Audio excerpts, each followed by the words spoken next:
All right. We are back here at Song of the Day, coming to you from the Rock Cave. I'm your host, Mark Pierce. It's Wednesday, Wanderlust Wednesday here in the cave. Hope you enjoyed yesterday's song with Little Blue Monday, New Order. They're touring. They just finished up a tour. I think they got a couple more dates in Texas. Gotta love live music. We got a concert coming up this weekend we'll be talking about with my family, so we're excited about that here in the cave. This is, again, Wanderlust Wednesday. We talk about sometimes bands you've never heard of, maybe a band that you know with a deep cut, or maybe one that you've just forgotten about, which might be today's case, depending on how old you are. We're talking about the band John Cafferty and the Beaver Brown Band. Some of you know who this is, right? But there's going to be a lot of you who don't know. This band formed in 1972. I would not have guessed that. I would have said they were formed maybe in the late 70s. But these guys are out of my neck of the woods as a child. Narragansett, Rhode Island, the rock mecca of the United States. Narragansett, Rhode Island. Awesome. Anyway, I'm a New Englander. I grew up in Maine as a small child, and then in a fishing village in Rhode Island. How about that? Wickford, Rhode Island. It's nice to be able to say you come from a fishing village somewhere, right? Makes you think you come from somewhere in Norway or something. I don't know. But anyway, Sweden. Narragansett, Rhode Island. Familiar with it, of course, I am.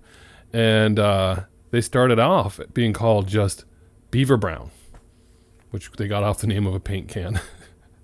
What color is your house? Beaver Brown.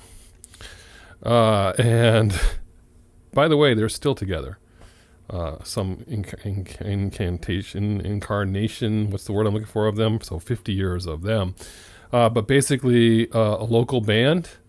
They did bars and beaches in Narragansett, Misquamicut. For those of you in the know, that's the beach that we spent going to as teenagers. And then Boston, New Haven, New York, Long Island. You get the drift. They were just doing that whole bar circuit. In 1980, they finally put out a single with two of their songs on it, two of their more popular songs from fans, Wild Summer Nights and Tender Years. I didn't know Tender Years was that old when I first heard Tender Years, but that sold like 10,000 copies, so they got like 10,000 likes on that release. Nice.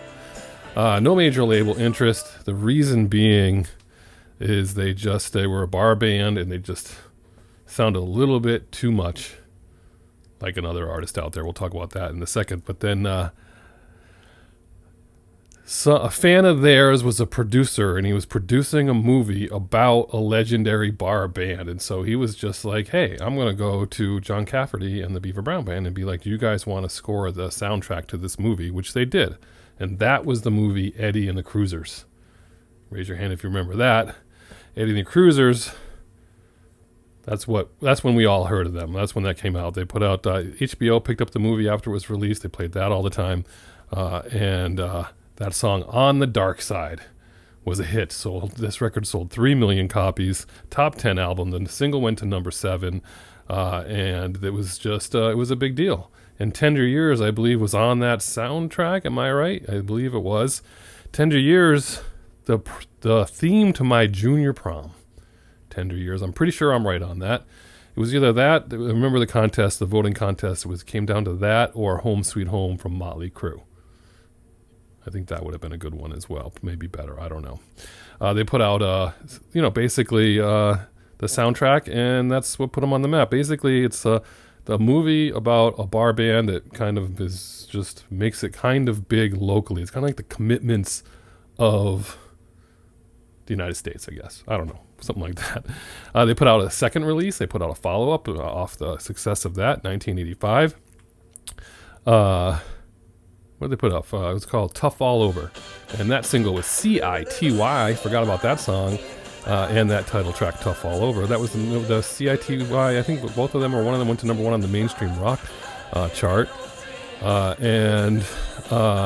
Then they did some work. There was changes in the band. I mean, the usual kind of stuff. They've been around, all that other stuff. But really, it's about On the Dark Side and Tender Years. On the Dark Side, again, that went to number 7. So why didn't a major label pick them up? It's I heard this song the other day. That's why I'm doing them today. It's basically if Bruce Springsteen scored Footloose. Bruce Springsteen meets Footloose is On the Dark Side. Listen to it. You won't be able to unhear it. I like the song a lot, but maybe that's why the comparison to Bruce Springsteen, they couldn't avoid it, and that's really why the major labels didn't really pick up on them. But they've been plugging along for 50 years. They were actually in August of 21. They were the first live performers at the Providence Performing Arts Center post-COVID, with none other than Southside Johnny and the Asbury Dukes. There's your Bruce Springsteen connection. Saw Southside Johnny in concert many years ago, 6 years ago. But anyway, they're still doing their thing, and that's John Cafferty and the Beaver Brown Band. He also put out a solo song or two and had a solo song that had a hit. But anyway, so your song of the day, those are the two you're listening to. We'll throw all those up there, but the ones for me, I had forgotten about CITY, so that's good. I do like that one. But really, On the Dark Side is the reason why we put this out today. So we'll post all those, and you can comment below if you remember John Cafferty and the Beaver Brown Band. Whew. Song of the day, Wanderlust Wednesday. Enjoy it. Hope what you're doing today, it involves music. And as usual, say it with me, I'll catch you on the flip side.